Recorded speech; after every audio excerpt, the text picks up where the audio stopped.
Es que ricasco, no os asustéis, no voy a seguir. Muchas gracias por la invitación para estar aquí y mi enhorabuena y mi felicitación por la iniciativa de organizar estas jornadas. Espero que tengáis un gran éxito en lo que ahora iniciáis. Y antes de empezar, un par de comentarios. El primero, como dirían nuestros colegas de Estados Unidos, es disclaimer.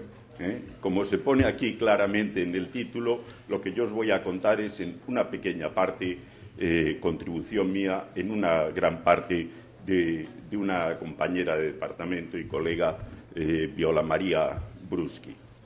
Y luego otro comentario es una petición de excusas.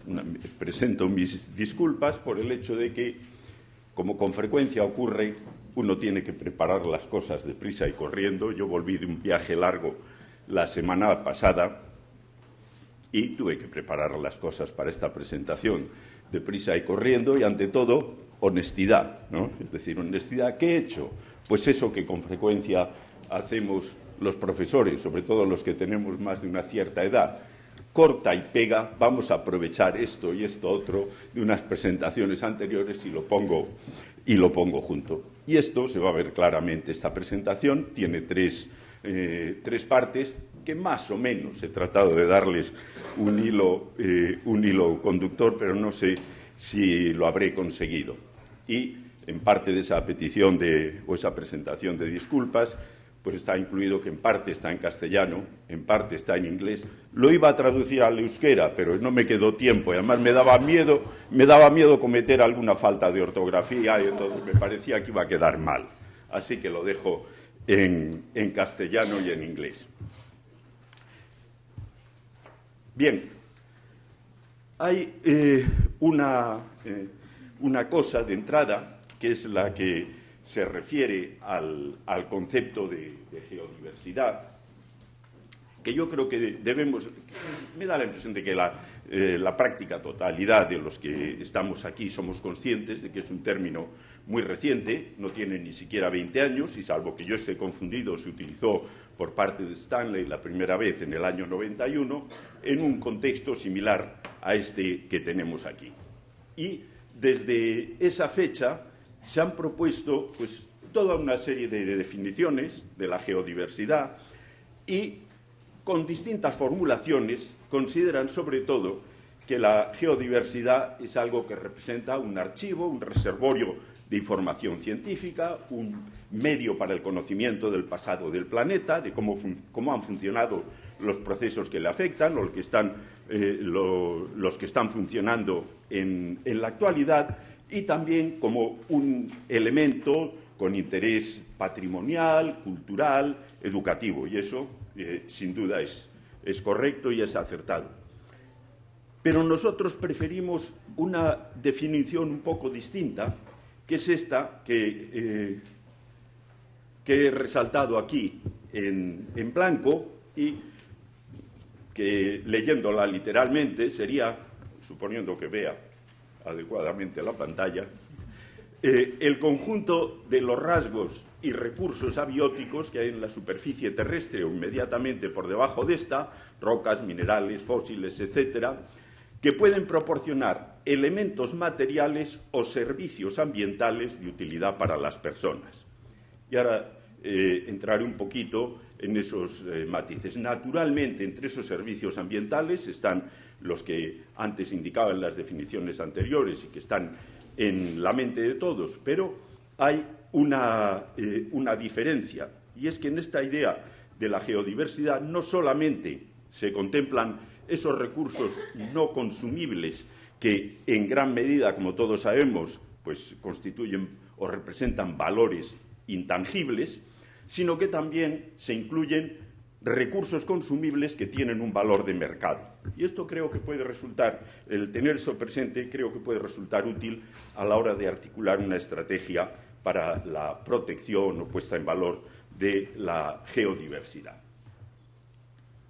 todos estamos acostumbrados a considerar que esto es biodiversidad, esto es biodiversidad, pero también esto, y también esto. Y esto es geodiversidad para todos nosotros, esto lo es también, y también esto. Es decir, desde nuestro punto de vista, la geodiversidad incluye, por un lado, esos elementos materiales que decía antes, los recursos consumibles, que en su inmensa mayoría, como todos sabemos, son no renovables, cuya extracción y tratamiento y uso pues, implica eso, la extracción de ciertos materiales que tienen un valor de mercado. En esa extracción normalmente va implicado un deterioro, una pérdida de la capacidad del entorno para proporcionar ciertos servicios ambientales y también, como todos sabemos, no es sencillo diseñar estrategias de uso sostenible para este tipo de recursos no renovables, salvo en algunos casos de materiales muy abundantes de bajo valor unitario. Por otro lado, tenemos también los recursos no consumibles, es decir, los recursos de tipo patrimonial. Como sabemos, pues en la utilización de estos no extraemos normalmente ningún tipo de material, no hay consumo de material. Por supuesto que ciertas formas de uso pueden implicar deterioro de esos recursos no consumibles, pero lo que ocurre que es normalmente tenemos que nos proporcionan una serie de servicios que, salvo excepciones, no están sujetos a precios de mercado. Bueno, una de las excepciones era la imagen que ponía hace un momento de la cueva del Soplao en Cantabria. Pues allí se articula un uso que implica el pagar unos precios, etcétera, pero como sabemos eso no es lo habitual. Y en general, puesto que no hay consumo de materiales, es mucho más viable el poner en práctica estrategias o planes de uso sostenible. Y entonces pensamos que tal vez merezca la pena el considerar la conveniencia de poner en práctica estrategias integradas para el uso sostenible de la geodiversidad. Es decir, la base conceptual para eso es considerar que la geodiversidad es un todo, lo consumible y lo no consumible. Como antes decía, la explotación de los recursos consumibles afecta con mucha frecuencia, de manera negativa, a la capacidad que los otros tienen para prestar servicios ambientales. Y tal vez una estrategia integrada que considere ambos unidos facilitaría o ayudaría a que los flujos económicos, los recursos económicos que se obtienen a partir de lo uno, se puedan dedicar, aunque sea una pequeña parte, esa pequeña parte, como luego comentaré, puede ser muy significativa, a proteger, poner en valor, mejorar los recursos no consumibles, dicho de otra manera, aumentar su capacidad de prestar servicios ambientales.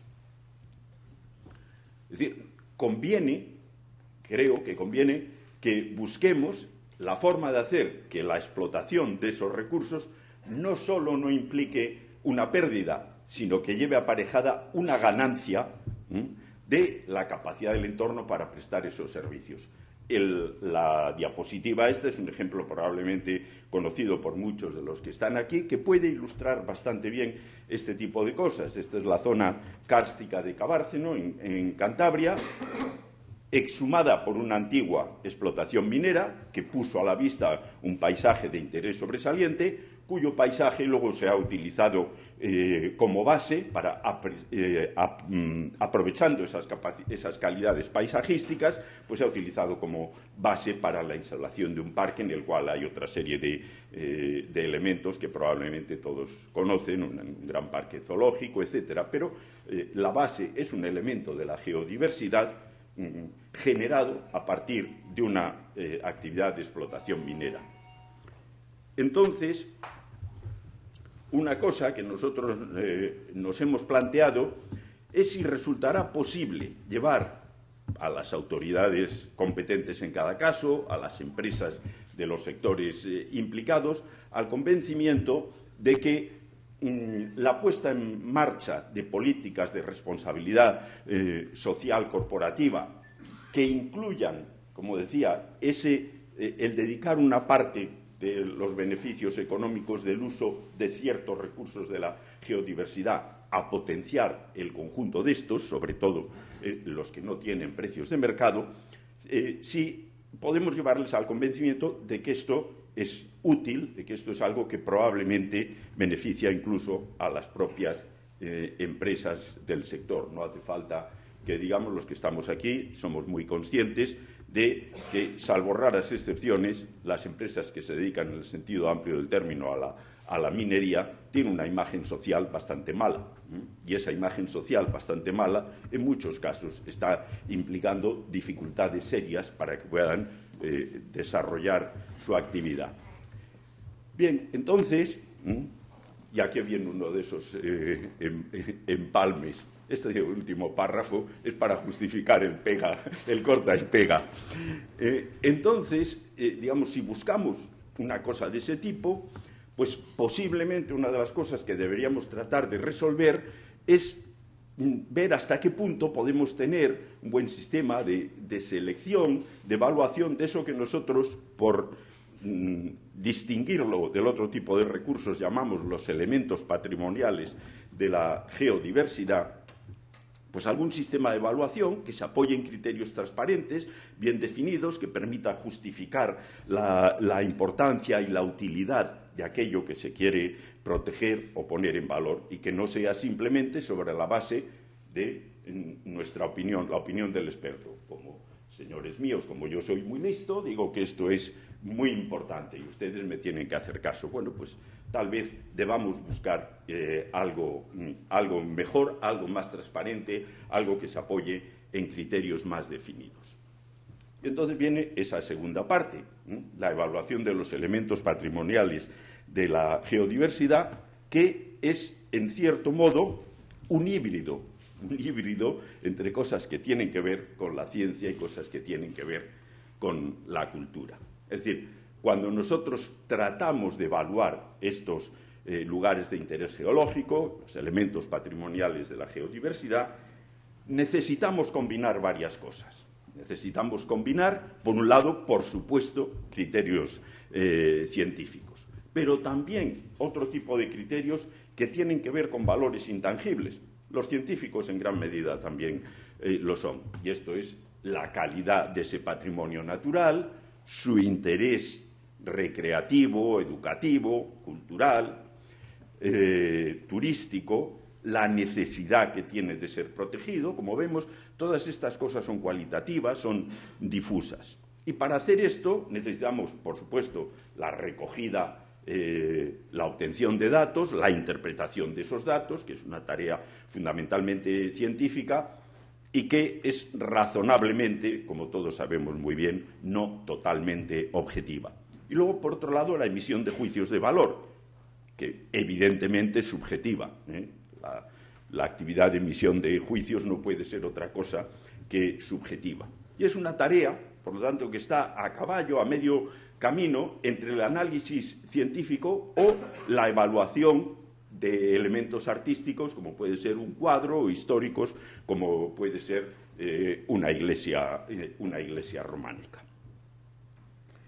Y en este proceso de selección, de inventario, de evaluación de los elementos patrimoniales de la geodiversidad, de manera explícita o implícita, seguimos más o menos las etapas que aquí se indican. Por un lado, en primer lugar, como es natural, la identificación de los lugares que pensamos deben protegerse o deben ponerse en valor, su clasificación y realización de algún tipo de inventario catálogo, la evaluación, hasta qué punto esto es importante y por qué, y luego, después de eso, por supuesto, esto debía llevar, y normalmente lleva, algún tipo de medidas para la protección o el uso de esos lugares. Y en lo que se refiere a los inventarios, creemos que deberían ser, esos inventarios deberían dar respuestas aceptablemente satisfactorias, digamos, a distintos puntos. Por un lado, deberían decir algo sobre la calidad de los lugares desde el punto de vista de su interés científico, deberían ayudar a definir niveles de protección, también identificar hasta qué punto tienen posibilidades para servir de base para actividades educativas o recreativas e incluso si tienen la capacidad de generar actividades económicas. Vuelvo al ejemplo que decía antes del soplao. Hay, por supuesto, bastantes más. Y, insistiendo en lo que decía antes, de acuerdo con eso, parece claro que el establecimiento de escalas de valor, de niveles de calidad, etcétera, para el conjunto de estos elementos patrimoniales en una zona no lo podemos basar solamente en criterios científicos. Y, siendo eso así, y esto que digo es también aplicable en parte a los criterios científicos, tenemos que aceptar que la subjetividad en el proceso de evaluación es algo que no vamos a poder eliminar totalmente, es una dificultad a la hora de establecer procedimientos, como decía, transparentes, y es algo en lo que nos enfrentamos, por un lado, a la subjetividad de los expertos, bien sean individuales o conjuntos de expertos, por ejemplo, en el caso concreto que nos ocupa en las ciencias de la Tierra, o la subjetividad social, es decir, la sociedad como ve eso. Y por lo tanto, como decía, dentro de esta subjetividad tenemos que convivir con el hecho y aceptar que esos inventarios y evaluaciones tienen mucho en común con lo que se refiere a la evaluación de elementos artísticos o históricos o culturales. Ambos se basan sobre todo en opiniones de expertos y esas opiniones de expertos a su vez dependen en muy gran medida de valores intangibles. Ahora bien, como cada uno tiene su deformación profesional, pues nosotros que en el campo de las ciencias de la Tierra pues tenemos la deformación profesional de los científicos y en un entorno científico pues estamos acostumbrados a que las opiniones, lo que llamamos interpretación científica, se basen en criterios claros, explícitos, transparentes, que puedan ser examinados, cuestionados, contrastados por, digamos, operadores o personas externas. Y también es importante, en cualquier sistema de medida, de análisis que pongamos en práctica, tratarnos de asegurar que los resultados son reproducibles y que otros operadores pueden repetir las mismas operaciones y llegar a resultados análogos. Es lo que permite hacer el contraste en general en el trabajo científico. Entonces, también es conveniente que nos planteemos procedimientos de validación, de evaluación independiente de aquellas clasificaciones, de aquellos rangos que nosotros establecemos para ver en qué medida es simplemente la opinión de uno de nosotros o un conjunto de nosotros como expertos, o bien si refleja también las opiniones, los intereses, los puntos de vista de distintos grupos o distintos agentes implicados, ya sean otros grupos de expertos en las ciencias de la Tierra, los responsables políticos de distintos organismos, los responsables de la toma de decisiones en el ámbito público, en el ámbito privado, etcétera, o el público en general. Entonces, si nuestros procedimientos de clasificación, evaluación, jerarquización, etcétera, de estos elementos patrimoniales de la geodiversidad son capaces, por medio de mecanismos transparentes, son capaces de reflejar bien este tipo de apreciaciones externas, pues probablemente será más fácil que el objetivo final de promover la conservación, la protección y el uso de estos elementos se logre. Más fácil, no quiere decir que sea realmente fácil, ni mucho menos que sea seguro. Bien, en los procedimientos de evaluación, con mucha frecuencia, se siguen a veces implícitamente, pero se siguen etapas parecidas a esta que se indica aquí y, desde luego, nosotros hemos tratado de explicitarla y de seguir de manera clara pasos de este tipo. En primer lugar, la identificación de aquellas cualidades significativas que representan criterios de valor. Entonces, ¿cuáles son aquellas cosas que nos van a permitir definir el valor de un lugar de interés geológico? En segundo lugar, identificados esos criterios, podemos seleccionar ciertos indicadores que nos permita medir cada uno de ellos y, si no, deseablemente medirlo en sentido estricto, en sentido cuantitativo, por medio de variables continuas. Y si no podemos, por lo menos los podemos expresar en variables categóricas razonablemente objetivables. Luego, establezcamos rangos de calidad para cada uno de esos indicadores. En los cuantitativos es bastante sencillo, en los categóricos normalmente no es muy complicado. El paso siguiente es buscar una manera de integrar, de combinar ese conjunto de criterios individuales en lo que nosotros llamamos un modelo de valor o un modelo de calidad. Y, finalmente, buscar alguna manera de contrastar la validez de los resultados que obtenemos por medio del modelo. Es decir, partir del principio, de entrada, cualquier modelo, nuestro punto de vista es cualquier modelo, empezando por el nuestro, en principio será razonable, pero no me lo creo. O sea, no me creo ni mi modelo. ¿Cuándo me creeré mi modelo? Cuando algo externo a lo que ha servido para generar el modelo me ponga de manifiesto que eso es razonablemente válido. Entonces, la validación, como veremos, pues no es sencilla, y lo que hasta ahora nosotros hemos logrado hacer no es ni mucho menos verdaderamente satisfactorio, pero es algo. Y como indicaba antes, el uso de esos indicadores, que permiten expresar los criterios, pues proporciona, en cierto modo, y entre comillas, como ahí se indica, una manera de medir esos valores intangibles. Y repito, medir entre comillas. Y luego la validación externa tiene la función que comentaba. Entonces, la propuesta que hace un tiempo nosotros hemos hecho y hemos aplicado, con resultados en ocasiones, como ahora veremos, pues razonablemente buenos y otros no tan buenos, como es lógico, se basa en tres grupos de criterios. Por un lado, como no podía ser de otra manera, la calidad intrínseca del lugar desde el punto de vista científico. Es decir, lo que ahí se indica como mérito científico. ¿Hasta qué punto ese lugar tiene mérito científico para ser protegido, para ser utilizado como vehículo de comunicación, etcétera? Ayer veíamos un ejemplo clarísimo de eso, a última hora de la tarde. Segunda cualidad, el potencial de uso, o también, en términos más coloquiales, la utilidad social del lugar. Por poner un ejemplo, el fris de Zumaya, por su ubicación, tiene un potencial de uso grande. Si tuviéramos algo equivalente en lo alto de los picos de Europa, pues su utilidad potencial sería muy pequeño, porque la posibilidad de que la gente vaya a ver aquello a 2.600 metros de altura, pues todos sabemos que es limitada.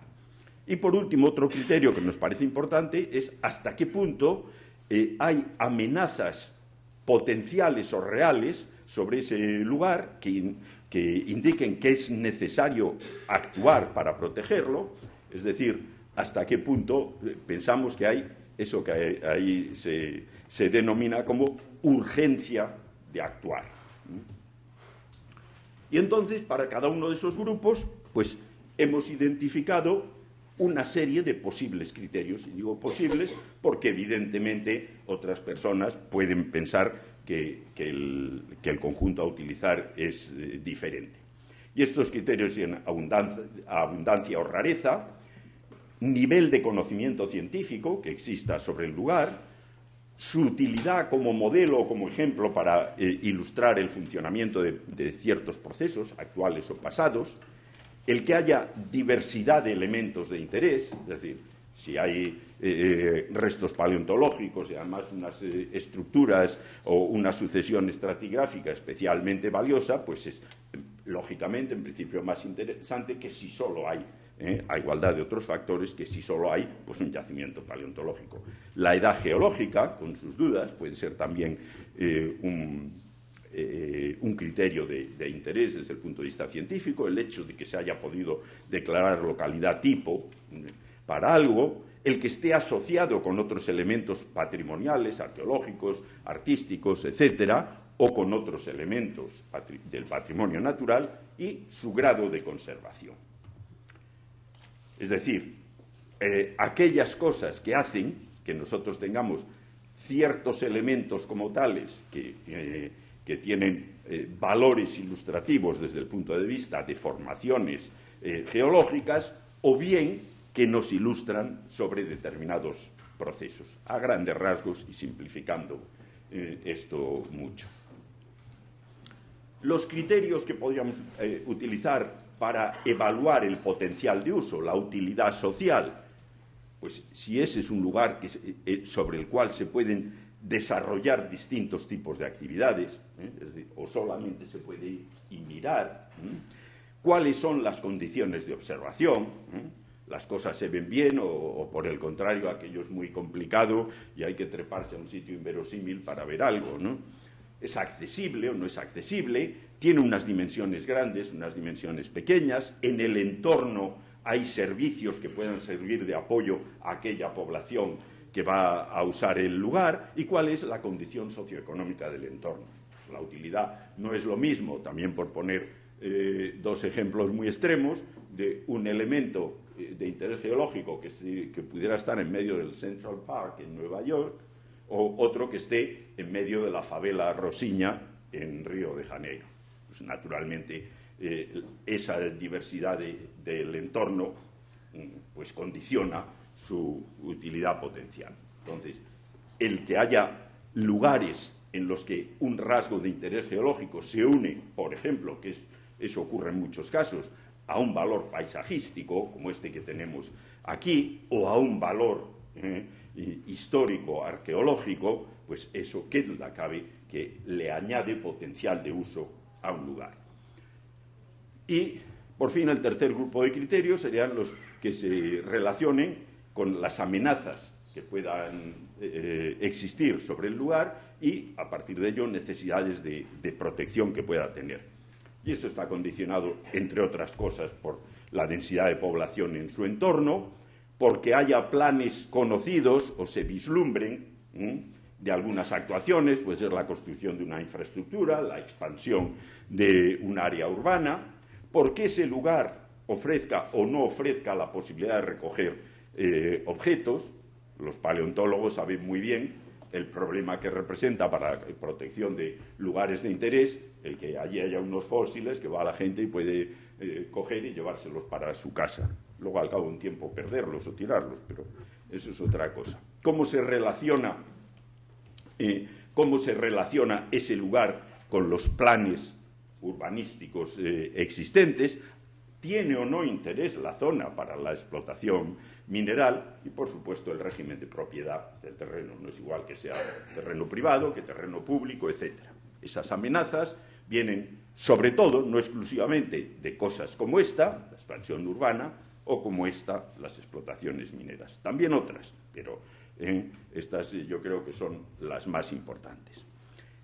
Entonces, para cada uno de esos criterios sería deseable encontrar indicadores que en la medida de lo posible podamos expresar cuantitativamente, por medio de variables continuas. Y si no es posible, cosa que en muchos casos ocurre, que podamos buscar variables categóricas para las que podamos definir distintas categorías, perdón por la redundancia, bastante objetivas. La combinación y la integración de los valores de esos indicadores, como antes decía, nos puede dar los modelos de calidad que sirvan para expresar de manera más clara esos valores, esas calidades intangibles, por medio de índices numéricos que no cuantitativos. Insisto, numérico, son números, pero no son cantidades de nada. La utilización de esas escalas numéricas a través del tipo de modelos que he comentado tiene la ventaja de que facilita su validación a través de comparaciones con otras opiniones o con evidencias externas. Y a través de esas comparaciones es posible, por medio de ensayo y error, ir ajustando el modelo hasta que logremos una razonable reproducción de lo que podríamos decir una razonable coincidencia entre la subjetividad de los expertos y la subjetividad social. Algunos ejemplos, no me voy a extender en esto porque si no se haría muy largo.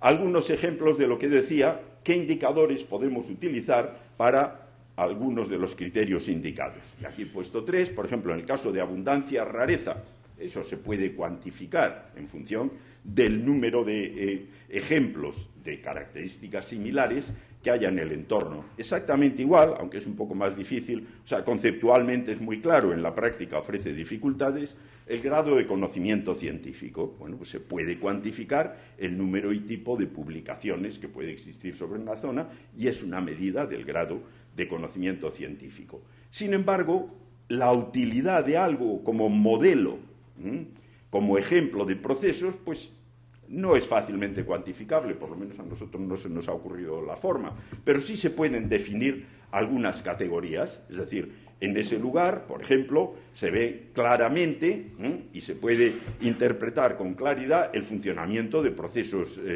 actuales. Eso está, el ejemplo que está puesto aquí corresponde a lugares de interés geomorfológico, por eso el sesgo de lo que aparece en el número 2, es decir, los rasgos de erosión, deposición y relacionados de los procesos actuales pues no se ven muy claramente. Y el último nivel es aquel que corresponde a formas o depósitos que tienen gran dificultad para su interpretación. Es un ejemplo de uso de variables categóricas que trata de objetivar un poco la expresión de ese criterio. Pasando a otro de los grupos que veíamos antes, el tercero, amenazas potenciales y necesidades de protección, pues la densidad de población, perfectamente cuantificable, cuántas personas viven en un entorno dado. Las amenazas actuales o potenciales, pues ya no es tan fácilmente cuantificable y uno acude a una variable de tipo categórico, es decir, hay proyectos, planes de desarrollo urbanístico, industrial o de infraestructuras en la zona que lo amenazan, sí o no. Y en el otro extremo, es decir, bueno, es una zona rural en donde no se prevé que haya ninguna actuación que pueda afectar a esto, y una situación intermedia. Y algo similar se puede hacer con toda esa relación de indicadores que veíamos antes. En unos casos más satisfactorio y en otros menos. Y luego nosotros podemos, por medio de una operación aritmética simple como esta, calcular una serie de índices de calidad intrínseca, de potencial de uso y de necesidades de protección por medio de una agregación ponderada, un conocido procedimiento de peso por valor y hallar la media. Y entonces ese Q sub i, U sub i y P sub i que se indica en la diapositiva serían índices expresados en escalas de, al final, una escala de 0 a 1, siendo 1 el óptimo teórico. Cada uno de esos 3 grandes grupos de cualidades y su combinación por medio de una expresión como la que se pone en la parte superior o esta otra, que bueno, la diferencia es marginal, pues permite combinar eso para obtener un valor total del lugar, expresándolo siempre en escalas de 0 a 1. Entonces tenemos así que lo que inicialmente eran variables heterogéneas, como veíamos, número de habitantes, existen o no planes de desarrollo, hay 1 o 27 ejemplos, son variables muy heterogéneas, se transforman en variables homogéneas, todas ellas de tipo categórico, y que se expresan en la misma escala, inicialmente 0 a 4, y al final, por medio del artificio que indicaba, pues se transforma en una escala de 0 a 1. Entonces, el uso de estos modelos supone que si un lugar tiene valores altos en cada una de esas tres cualidades individuales y, por lo tanto, en el valor conjunto, debe considerarse muy valioso y debería incluirse en inventarios y en planes de protección. Pero, ojo, eso puede que sea así y puede que no lo sea. Entonces, nosotros, por medio de este artificio, que es muy simple, que no implica nada más que operaciones aritméticas elementales, tratamos de buscar una manera de expresar claramente esos valores intangibles, acudiendo a esos índices numéricos, que son muy discutibles, que uno los tiene que tomar con todo tipo de reservas, pero que tienen una ventaja. Utilizan modelos y criterios absolutamente transparentes. Es decir, cada uno de los criterios que se utiliza se expresa de manera inequívoca y cualquier operador, si acepta los criterios, por supuesto, si no los acepta, no, pero si acepta los criterios, analiza el lugar y obtendría el mismo resultado. Entonces, esa posibilidad de reproducción pensamos que es una cosa importante. Y como ahora ilustraré con un pequeño ejemplo, el uso de este tipo de índices ayuda a incorporar los lugares de interés geológico, los elementos patrimoniales de la geodiversidad, a cosas. Y entonces, para toda esta serie de criterios que hay aquí, que son más o menos los que decía antes, pues se dieron los valores y cada uno de los lugares se obtuvo el valor final, que, como se ve, no daba una dispersión demasiado grande de los valores entre unos y otros. Ese es uno de los problemas del tipo de procedimientos que he comentado. Y, bueno, pues tenemos esto, partiendo de un valor inicial, luego uno puede suponer distintas alternativas de actuación dentro de lo que es el proceso de evaluación de impacto ambiental, distintas alternativas de actuación, y entonces aquí, en este caso concreto, dos posibles trazados para una autopista que afectarían de una forma, de una determinada forma, a alguno de esos lugares, y como vemos en uno de los casos, una alternativa implicaría la destrucción total de uno de los lugares de interés geológico y en otro una disminución de su valor de aproximadamente la mitad. Como se puede establecer con bastante facilidad que pasaría a esos parámetros que estaba comentando antes, esos indicadores, si se pone en práctica tal tipo de proyecto. Entonces, se expresa cuantitativamente el efecto, por ejemplo, sobre esos elementos patrimoniales. Y entonces, una de las preguntas es, bueno, ¿y cómo podemos validar esos resultados? Es decir, esto tiene lógica porque sacamos unos números y todo eso. Y como decía al principio, ¿y por qué nos tenemos que creer lo que dice nuestro modelo? Y entonces, ¿cómo se podría validar independientemente? Una de las cosas sería encuestas de opinión con grupos de expertos externos, con distintos agentes o grupos implicados, con la opinión pública, cosa que no hemos hecho. Entonces no sabemos cómo funcionaría. Y otra cosa es decir, bueno, podemos comparar estos valores con algunas evidencias externas de la apreciación social que hay de esos lugares. Entonces tratamos de hacer una cosa de ese tipo, aplicando el procedimiento a ciertos lugares muy conocidos en el entorno o donde había habido actuaciones por parte de la sociedad que implicaron un gasto de dinero. El gasto de dinero que hace la sociedad a través de los agentes que sea, qué duda cabe, que es una indicación del interés que la sociedad tiene por aquello. Y entonces, en primer lugar, aplicamos el procedimiento al ratón de Guetaria, que no hace... Yo no sé, es posiblemente...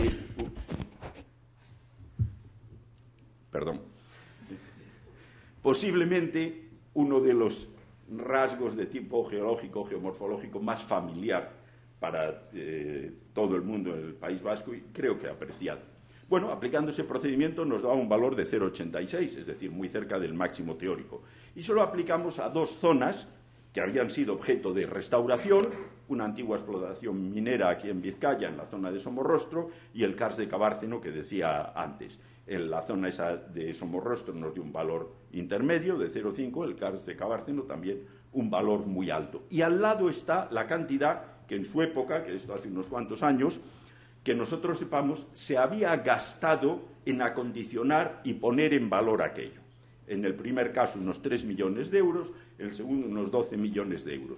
Y teniendo en cuenta que estos valores numéricos son muy groseros, pues grosso modo podríamos decir que más o menos, si nosotros aceptamos esto como una expresión real del valor que la sociedad confiere a estos lugares, que más o menos la sociedad indirectamente ha estado diciendo que un lugar con el valor teórico máximo de 1 merecería gastar alrededor de 10 millones de euros. Digo, más o menos, porque en concreto, en el caso de Cabárceno, en esa inversión hay una parte significativa que no tiene que ver con la rehabilitación del lugar de interés geológico, sino con la colocación de rinocerontes y jirafas y cosas. Pero that's besides the point. Tenemos el ratón de Guetaria, que es bonito, y lo que está implícito en esto, y es una duda que yo pongo, digo, ¿quiere esto decir que la sociedad en general, la sociedad vasca en particular, estaría dispuesta a gastar 10 millones de euros para que no se destruyera el ratón de Guetaria? Posiblemente sí, pero no lo sé. El ejemplo del caso de Cabárceno que veíamos antes. Entonces, con este tipo de abordaje, nosotros pensamos que una cosa que se logra es reducir la subjetividad, no eliminarla, como es natural. Desde luego, sí hacer el proceso transparente. No es un proceso de caja negra. Es decir, viene el experto y dice, esto es valiosísimo, porque claro, tiene un gran interés científico y tal. Bueno, pero no sabemos qué ha ocurrido en la cabeza del experto. Tenemos la entrada y tenemos la salida, valiosísimo. ¿Y qué pasó ahí dentro? No sabemos. Luego, lo que hace es que los criterios, que no pueden ser otra cosa que subjetivos, se expresan en términos inequívocos, claros. Y eso se hace a través del uso de índices numéricos y, por lo tanto, proporciona resultados reproducibles. Y también ayuda, no digo que sirve totalmente, a contrastar o validar independientemente de los resultados. Pero, naturalmente, muchas gracias. Es que cuando uno tiene un auditorio cautivo... Bien. Naturalmente tiene sus problemas. Y entonces es necesario comprobar algo más, la validez de esas evaluaciones. Y también es conveniente, hemos visto que había unas listas muy largas de criterios, y posiblemente sea conveniente simplificar el procedimiento. Y bien, la tercera parte del corta y pega, que es una cosa presentada hace unos meses en un congreso. Cuando realizamos evaluaciones de este tipo de lugares, pues básicamente se utilizan, y todos los que están aquí lo saben, dos tipos de procedimientos. El directo, que es la evaluación sinóptica subjetiva del experto, la que antes decía, el procedimiento de caja negra, y se basa en la opinión del experto, no es reproducible, la subjetividad es máxima. Eso no quiere decir que no dé buenos resultados, no. Y luego los métodos indirectos o paramétricos, que son del tipo que acabo de describir. Identificamos una serie de criterios, les damos valores numéricos, los combinamos de alguna forma en la coctelera y sacamos un número final, que es la expresión de ese modelo de calidad. Y de una u otra forma, pues todos los procedimientos utilizan eso. Entonces nosotros nos planteamos hasta qué punto estos procedimientos los podíamos contrastar uno con otro y ver si eran fiables. Y entonces cogimos una serie de lugares de interés geológico, todos ellos litorales, todos ellos en Cantabria, y pedimos a un grupo de expertos, un número alto de expertos, como se ve aquí arriba, que los evaluaran de manera ordinal, desde el más importante al menos importante, y luego, por la suma simple de los valores de los expertos, obtuvimos la clasificación que hay ahí. un procedimiento muy utilizado y muy conocido. Y luego a esos mismos sitios les aplicamos un procedimiento indirecto de tipo paramétrico similar al que acabo de describir y en el que no me voy a detener, en el cual utilizamos un número algo de entrada, un número algo más reducido de criterios, pero también pues similar a lo que veíamos antes. Criterios de esos tres grupos que decía antes. Obtuvimos los valores correspondientes y al final, pues, ¿dónde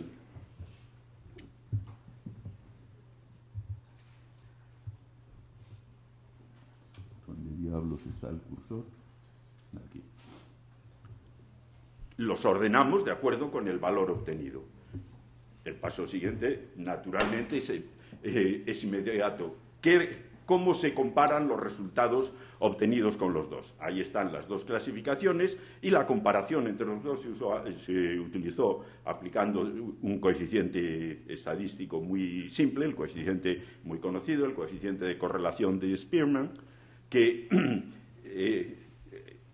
si tiene valores de -1, que es el valor mínimo que puede tener, quiere decir que la correlación es muy grande pero negativa. Si tiene valor de 1, la correlación es muy grande pero positiva, y valores alrededor de 0, que no hay ninguna correlación. Y lo que se obtuvo aquí fue un valor del coeficiente de Spearman de 0,65, que es bastante alto. Entonces, ¿qué es lo que esto nos dice? Bueno, que estos dos procedimientos absolutamente independientes tienen un grado de coincidencia no perfecto, esto no creo que nadie lo esperara, pero bastante alto. Luego, indirectamente se están reforzando ambos. Pero luego decimos, bueno, pues si es que aquí tenemos muchos factores y realmente todos estos factores nos están sirviendo para clasificar adecuadamente el lugar, o algunos nos están produciendo ruido y no aportan nada a la clasificación. Entonces hicimos un análisis factorial para ver cuáles eran, por un lado, los factores más significativos y, por otro lado, cuál era el peso que realmente había que atribuir a esos valores. Y como resultado del análisis factorial nos encontramos con que 6 factores, 6 parámetros nos explicaban la casi totalidad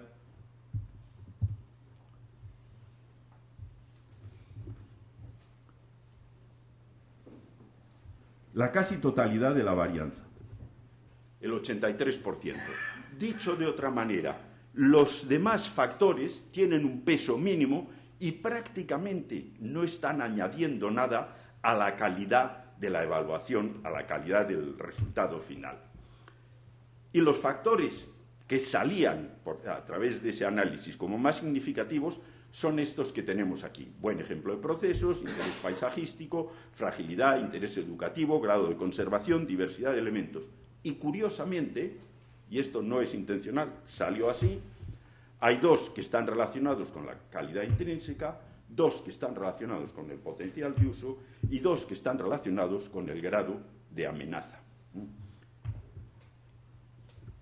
Hicimos utilizando solo estos 6 valores, con los pesos así obtenidos, nuevamente la clasificación comparada con la evaluación directa que teníamos antes, y el resultado tenemos aquí. El coeficiente de Spearman sube a 0,85. Es una correlación muy alta, muy alta. Simplemente es una correlación muy alta, no quiero decir que sea muy bueno. Ese es un salto. Y la correlación es mucho más alta, no sorprendentemente, si en vez de utilizar todos los lugares, estos los agrupamos en conjuntos homogéneos. Por ejemplo, el que hay arriba, dunas y flechas de arena, playas, sistemas estuarinos, se ve que tienen valores del coeficiente de Spearman de 0,90 y tantos o incluso de 1. Es decir, la coincidencia es perfecta prácticamente. También cuando consideramos los cabos, y sin embargo hay otras categorías. Una, no sorprendentemente, la de otros, que lógicamente es muy heterogénea, en el cual el coeficiente pues es bajo, indicando una cierta correlación. No nos olvidemos que estamos en el lado positivo, pero más baja, peor que la del conjunto, 0,4, y en el caso de los acantilados también. Y no me pregunten por qué, porque realmente no lo sé, simplemente sé que sale peor.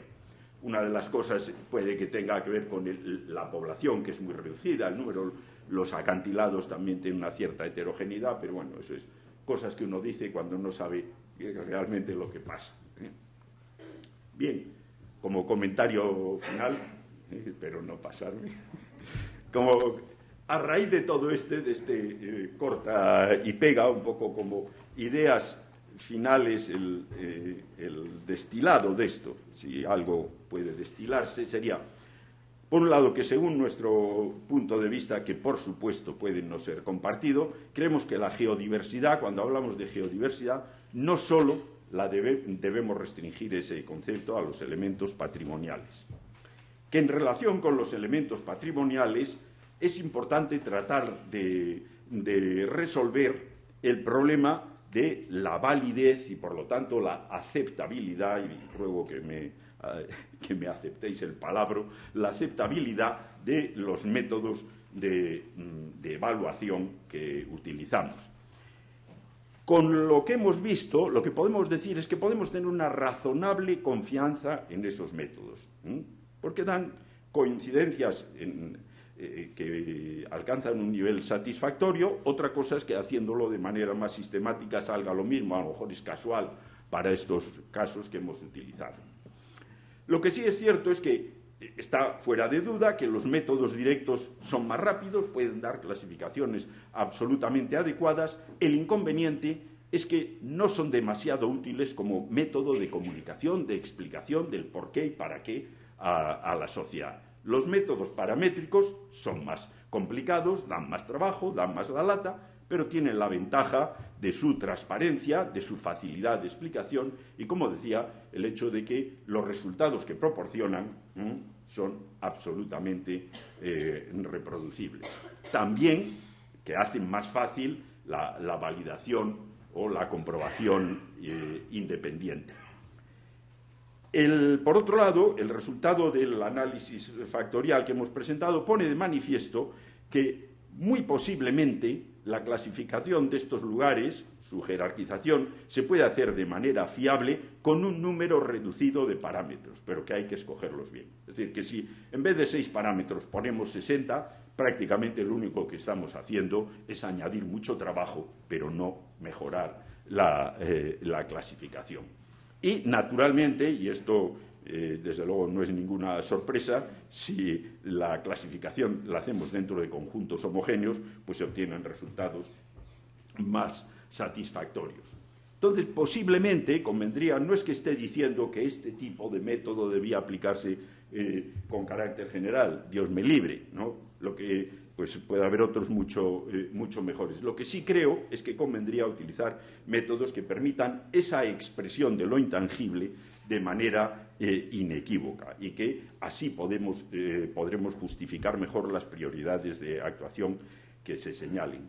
Y entonces, posiblemente, eso sirva para ayudar a poner en marcha esas estrategias integradas para el uso sostenible de la geodiversidad a las cuales me refería al inicio, a través del trasvase de una pequeña parte de los rendimientos económicos que obtienen quienes explotan los recursos consumibles de la geodiversidad, dedicar una parte de esos recursos a la mejora, protección, puesta en valor de los no consumibles. El objetivo, como indicaba al inicio, sería lograr que la explotación de los recursos consumibles no implique una pérdida de la capacidad de prestación de servicios ambientales, sino incluso un aumento de esa capacidad. Y el posible mecanismo, como se indica ahí en la última línea, sería tal vez una tasa o un gravamen de tipo finalista. Que es decir, oiga, 50 céntimos, 1 euro por tonelada, metro cúbico, lo que quiera, un 0,5% del valor de tal cosa. Y cuando uno propone una tasa o un gravamen, inmediatamente sale el comentario: esto aumentaría el coste de no sé qué. Pero si uno medita un poco, el valor de cualquier recurso mineral, sea arena o grava para la construcción, sea un mineral para su transformación, para lo que sea, el recurso como tal representa un porcentaje ridículo del coste final de aquello a lo que se dedica. Es decir, el caso más evidente, ¿cuánto representa el valor de la grava y de la arena en la construcción de un puente o en la construcción de una vivienda? Sospecho que si digo el 1%, incluso estoy exagerando. Con lo cual, si le aumentamos el precio un 10%, pues eso al coste final, vamos, le resulta totalmente irrelevante. Pero claro, ¿cuántas toneladas de grava y de arena se explotan y se utilizan por año? El consumo en Vizcaya no lo sé, pero me atrevería a decir que estará entre los 15 y 20 millones de toneladas por año. Pensemos en esto, y estamos hablando a lo mejor de una tasa de un euro por tonelada, 15 o 20 millones de euros por año. Se puede hacer bastante en relación con la geodiversidad utilizando una cosa de este tipo. Y posiblemente esto pueda servir para que las empresas del sector se coloquen algunas medallas, que falta les hace. Entonces diga, oiga, dice, sí, usted me acusa de que yo estoy haciendo todo esto con el medio. No, pero mire, gracias al dinero que yo pongo, que no lo ponen ellos, por supuesto, que lo pone el cliente final, pero dice, gracias a eso, es que, mire, hemos arreglado, hemos hecho una maravilla en San Juan de Gazteluache, mire cómo lo hemos puesto, como los chorros del oro, y ahora usted lo disfruta, y ahí está el cartel, que se ha hecho así. Bien, pues eso tal vez, digamos, si llevamos al conjunto de los agentes implicados en esto al convencimiento de que la geodiversidad es un todo y que debemos afrontar su gestión y su protección de manera integrada, pues a lo mejor adelantamos algo, o a lo mejor no nos hace ningún caso. Muchas gracias.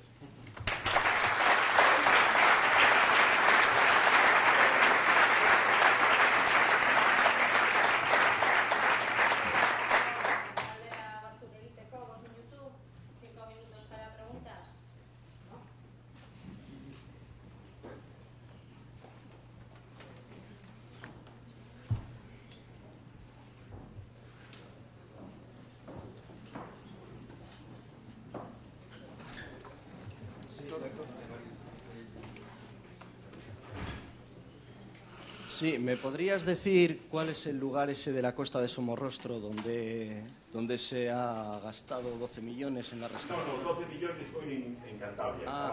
En la costa, en las proximidades de Somorrostro, es una zona de una antigua explotación minera que está cerca de la costa. No te sabría, o sea, sé llegar, pero no te sabría describir exactamente. Por Covarón o por ahí, sí. Entonces, y esto es una cosa, estas cifras, eso no importa mucho, no cambia las dudas sobre la validez de las cifras, pero estas cifras tienen unos cuantos años, son de acciones llevadas a cabo hace 5 o 10 años, por lo menos.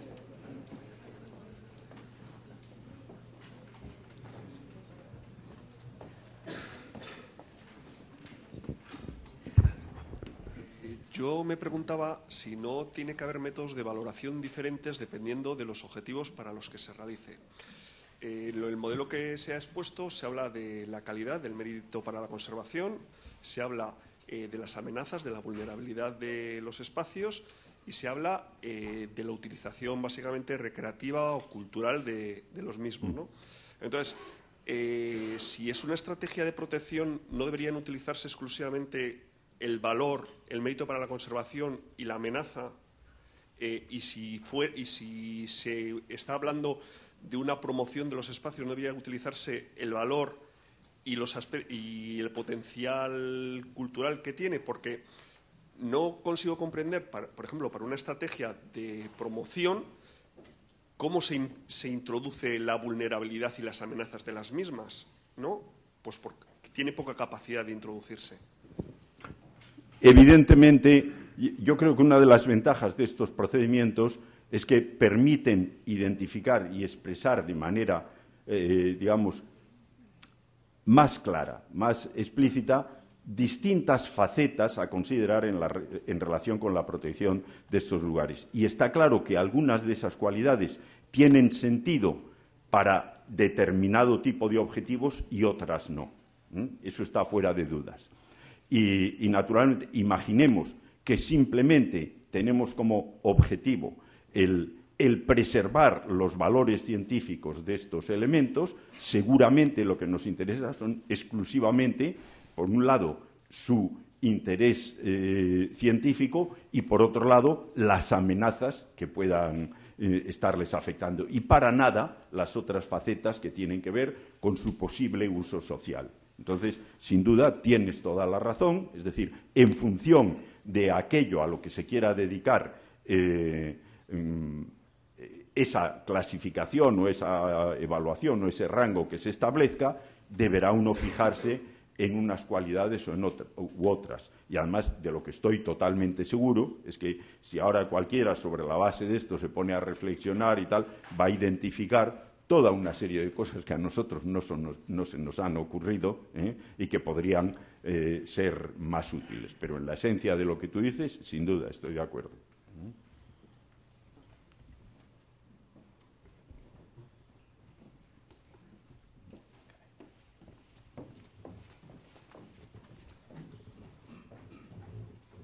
Buenos días. A mí también me gustaría saber si habéis hecho alguna comparación, cómo estos criterios de valoración afectan o cómo los valores son diferentes si utilizáis un inventario de carácter local, un inventario de carácter regional o un inventario de carácter internacional. No lo hemos hecho y sería muy bueno hacerlo y seguramente pues sacaríamos otras lecciones que no hemos sacado de aquí. Sin duda sería bueno, pero una cosa es que sea bueno y otra que hayamos podido hacerlo. Muchas gracias. Es que en relación a lo que estabas comentando al anterior, yo creo que es muy importante el compromiso social y la necesidad de que en la conservación, que eso es también una función básica de cualquier espacio natural protegido, que la sociedad se haga partícipe de lo que hay ahí, o sea, que no lo vean únicamente como para una élite, unos científicos que solamente ellos comprenden su interés y que nadie más va a poder entenderlo. Si en la conservación no se involucra al resto de la sociedad, no lo ve como algo suyo, entonces no lo apoya y van a decir que tanto la población local como el resto del país, pues que no tiene interés esa conservación, o sea que es muy importante entonces limitar los usos en función de la valoración que se haya hecho, ¿no? Claro, pero que también se tenga en cuenta en la promoción guardando las necesidades, o sea, las distancias oportunas al resto de la población, ¿no? Está claro, digamos, cada uno puede, como es lógico, tener su opinión sobre lo que es importante, no es importante, y yo creo que lo que tú dices no está en absoluto en oposición con la intervención anterior, es decir, hay finalidades que se persiguen. Uno puede perseguir varias, otro por la razón que sea puede tener un único objetivo. No nos olvidemos de que, claro, distintos agentes o distintos organismos que actúan en la sociedad tienen diferentes objetivos, diferentes funciones. Y entonces, para alguno, su misión puede que sea simplemente la protección del patrimonio científico. Entonces, oiga, otros se ocuparán de otras cosas, pero qué duda cabe que para muchos sectores sociales la posibilidad de que aquello proporcione una utilidad al conjunto de la sociedad es importante. Entonces, nosotros no decimos que sea más importante lo uno o lo otro. Evidentemente, si de partida no hay algún interés científico, el lugar deja casi de tener sentido como elemento patrimonial de la geodiversidad. Lo que decimos es que podemos identificar esos tres grupos